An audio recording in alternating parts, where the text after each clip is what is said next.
Assalamualaikum adik-adik kelas 5. Pada video kali ini kita akan belajar tema 2, subtema 3, pembelajaran 2. Perhatikan gambar berikut.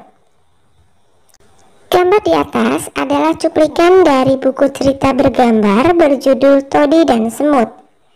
Inti cerita Todi dan Semut mengisahkan Todi yang gemar makan coklat dan kue-kue manis, tetapi malas membersihkan sisa-sisa makanan.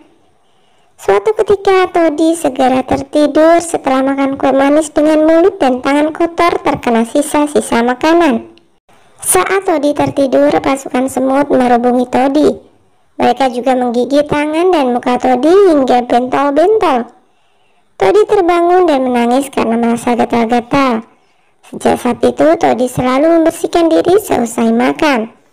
Nah, diskusikan jawaban-jawaban pertanyaan berikut bersama teman sekelompokmu. 1.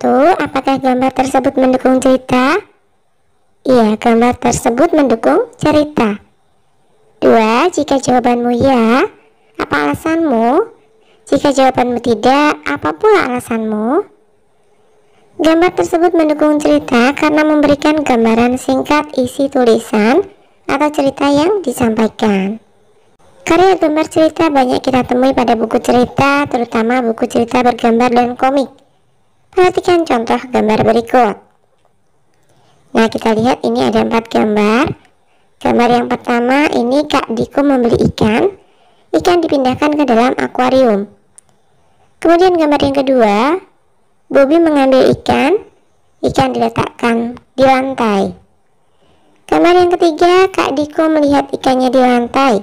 Kak Diko bertanya kepada ibu, "Ibu, mengapa ikanku di lantai?" Kemudian gambar yang keempat, ini Bobby menghampiri kakaknya. Bobby berkata, "Aku yang memindahkan, Kak, kasihan ikannya kedinginan." Kemudian kakak menjawab, "Ikan memang hidup di air, Bobby." Nah, kamu telah melihat contoh karya gambar cerita. Apa ciri-ciri karya gambar cerita? Tuliskan dalam kotak berikut. Ciri-ciri karya gambar cerita: 1.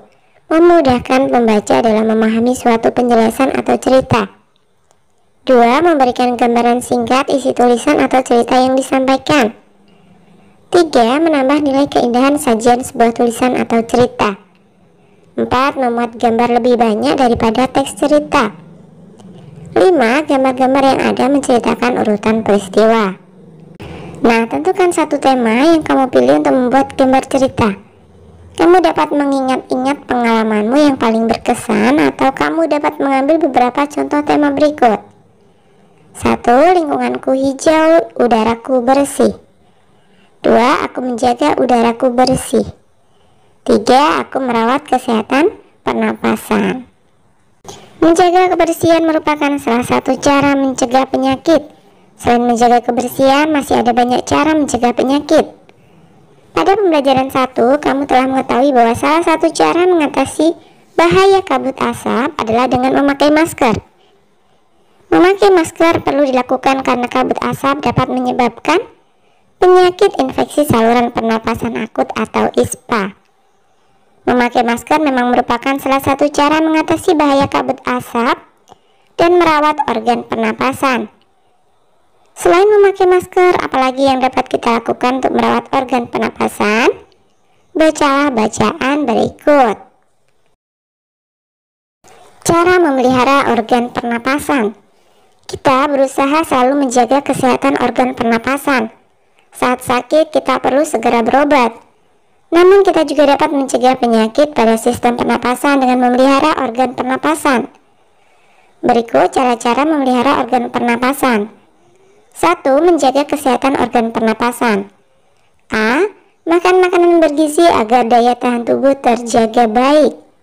B. Berolahraga teratur supaya alat-alat pernapasan terlatih baik sehingga dapat bekerja dengan baik. C. Istirahat cukup. Dan D. Posisi tidur benar, yakni miring ke kanan dan jangan telungkup. 2. Menghindari zat-zat yang dapat merusak organ pernapasan. A. Tidak merokok dan menghindari paparan asap rokok karena banyak mengandung racun. B. Menggunakan masker saat berada di lingkungan kotor.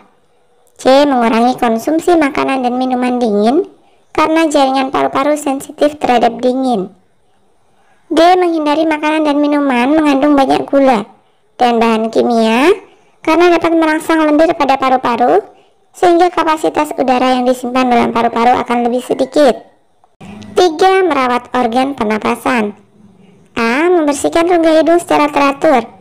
Bulu halus dan rambut hidung berfungsi menyaring kotoran. B. Memeriksa kesehatan pernapasan secara teratur ke dokter. 4. Menjaga kesehatan lingkungan sekitar. A. Membuat sebanyak mungkin ventilasi dalam rumah untuk menjaga sirkulasi udara. B. Menjaga kebersihan lingkungan supaya tidak banyak debu berterbangan yang akan ikut masuk ke dalam organ pernapasan saat kita menghirup napas. C. Membuat udara bersih di lingkungan sekitar rumah dengan menanam banyak tumbuhan hijau. Serta D. Menjaga ruangan lembab karena virus dan bakteri mudah berkembang di ruangan dengan kelembapan tinggi. Nah, kamu telah memahami cara merawat organ pernapasan. Buatlah kelompok bersama 5-6 orang temanmu. Buatlah poster tentang cara merawat organ pernapasan. Pada pembelajaran 5 nanti, kamu dan kelompokmu akan mempresentasikan poster yang telah kalian buat. Nah, berikut beberapa contoh poster tentang kesehatan. Kalian dapat mencontoh desainnya untuk membuat poster tentang merawat organ pernapasan. Nah, ini adalah contoh poster tentang cara merawat organ pernapasan. Jadi apa yang kamu ketahui tentang cara memelihara organ pernapasan? Beberapa cara memelihara organ pernapasan antara lain tidak merokok, menggunakan masker saat berada atau aktivitas di luar rumah, mengurangi konsumsi makanan dan minuman dingin mengingat jaringan paru-paru sensitif pada dingin, dan menghindari makanan dan minuman yang banyak mengandung gula dan bahan kimia. Oke, sampai di sini dulu video kali ini ya. Sampai jumpa di video berikutnya.